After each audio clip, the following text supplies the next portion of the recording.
কুয়াশায় মোড়া প্রকৃতির মাঝে মুরগির ডাক শুনে শুরু হলো আমাদের আজকের সকালটা। ঝটফট ব্রেকফাস্ট সেরে হোটেল থেকে চেক আউট করে বেরিয়ে পড়লাম আমরা, কারণ আজ সারাদিন জুড়েই প্ল্যান পুরুলিয়া ঘুরে দেখার। দিনের শুরুটা করলাম ভোলা বাবার দর্শন করে চলে গেলাম লহরিয়া শিব মন্দিরে। বেশ পুরনো এই মন্দির, আর চারপাশের পরিবেশটাও ভীষণ শান্ত। মন্দিরের ভিতরে রয়েছে একটি বিশাল গাছ, যেখানে বহু মানুষ ভক্তিভরে মানত করেছেন। মন্দিরের ঠিক পাশে অবস্থিত কেষ্টবাজার ড্যাম, ছোট হলেও জায়গাটা সত্যিই খুব সুন্দর। পাহাড়ি রাস্তা ধরে বেশ খানিকটা এগিয়ে পৌঁছালাম দুর্গা ফলসে। ছোট্ট একটা ট্রেক করে পৌঁছালাম দুর্গা ফলসের সামনে। এখানে পৌঁছানোর পথটা একটু কঠিন হলেও ফলসের সামনে দাঁড়িয়ে সব কষ্ট যেন মুহূর্তেই ভুলে গেলাম।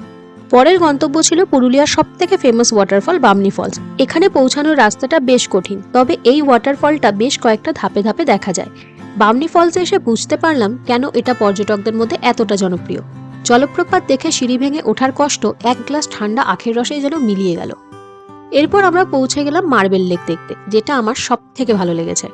আপার আর লোয়ার ড্যাম তৈরির জন্য যে পাথরগুলো নেওয়া হয়েছিল সেগুলো এখান থেকেই কাটা হয়েছিল, আর সেই কারণে গ্রাউন্ড ওয়াটার জমে তৈরি হয়েছে এই অপূর্ব লেক। চারপাশে রয়েছে বেশ কিছু খাবারের দোকান আর ছোট ছোট সোভেনিয়ার স্টল, যা জায়গাটাকে আরো জমজমাট করে তোলে। মার্বেল লেক দেখে রওনা দিলাম সীতাকুণ্ডের উদ্দেশ্যে। সেখান থেকে ময়ূর পাহাড় ঘুরে পৌঁছে গেলাম উকাম্বুরু ভিউ পয়েন্ট, যাকে অনেকেই মুরুগুমা ভিউ পয়েন্ট নামেও চেনেন। এই জায়গা থেকে মুরুগুমা লেকের পুরোটা দেখা যায়, আর এখানকার সূর্যাস্ত সত্যিই অসাধারণ। উকাম্বুরু ভিউ পয়েন্ট ঘুরে শেষমেশ পৌঁছে গেলাম সেদিনের আমাদের স্টে মুরুগুমা ইকোহাট। আজকের পুরো দিনের ডিটেল ব্লগ ট্যাগ করে দেওয়া আছে, না দেখে থাকলে অবশ্যই দেখে নেবেন।